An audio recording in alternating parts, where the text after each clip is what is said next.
AGM football, Arsenal 1, Ipswich 0. I've got Stricto here with me. First of all, thanks for coming on the channel. Anytime. And second of all, I mean, what did you make of the game today? I think, you said disappointing. Mate, I completely agree. Yeah, I mean, I think everyone is disappointed in the game. But at the end of the day, bro, it's about 3 points, and that's what we got. I don't think the performance was convincing.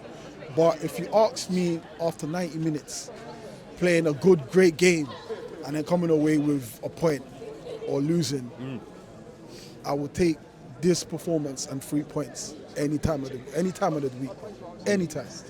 So yeah, no, it was a shit game, but I'll take the result. Yeah, no, absolutely. I mean, when you look at the game yesterday, the Man City-Everton game, that just shows you, doesn't it? Beating relegation teams, even if you do it in an ugly way, a win is a win. A win is a win. And even you want to talk about the Fulham-Chelsea game, or Chelsea-Fulham game. Like, I'm sure everyone expected that to be 3 points for Chelsea. They've got Cole Palmer on form, they've got Nicholas Jackson on form, Enzo Fernandez on form, they're scoring left, right and centre.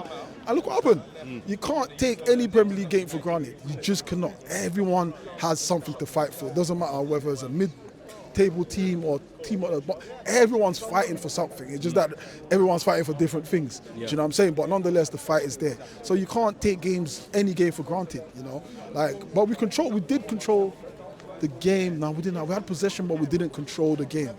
I didn't towards the end. I didn't feel comfortable towards the end.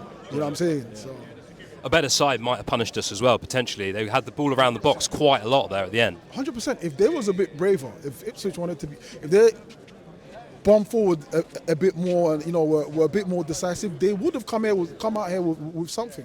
They would have come out here with something for sure.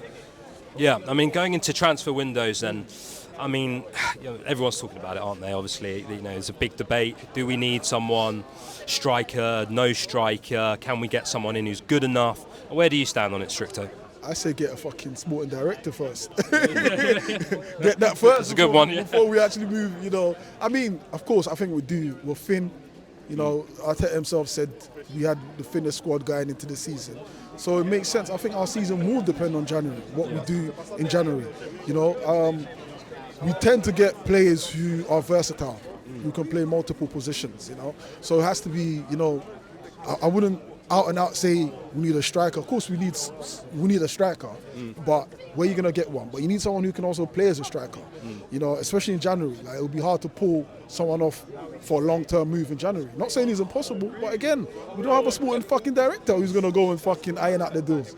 So yeah, but we do, 100%, we do need players who are better than what we have at the moment.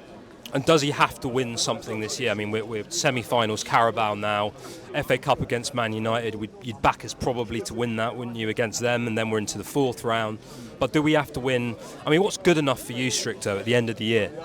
Of course, the league, Champions League, FA Cup. And the problem Arteta is going to have now is if Maresca or Slot win any of the big ones before him, he's going to have a big problem because we've been fed the whole phase, Arsenal, and doing things in phase. Then what fucking phase was Arnold Slot in to come and fucking win the league? That's a good point. What phase was Maresca in for him to come and win the league? So I think that's, for me, it's just more, I know it sounds weird because I want my team, my fucking club to win something, but it also depends what the two new managers do as well, because then I might have my little respite because they didn't win shit. Do you know what I'm saying? But I think he has to, I won't say he has to win something because I've always said I think he's built something that you can't give a trophy for, which is he's united the fan base. He's made this place rocking.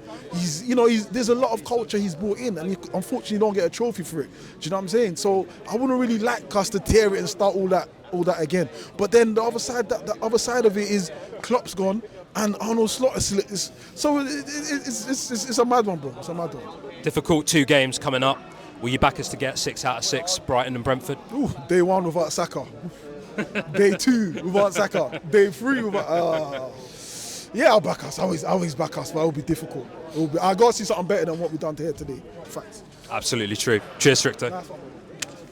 Thanks, man. You got my TikTok.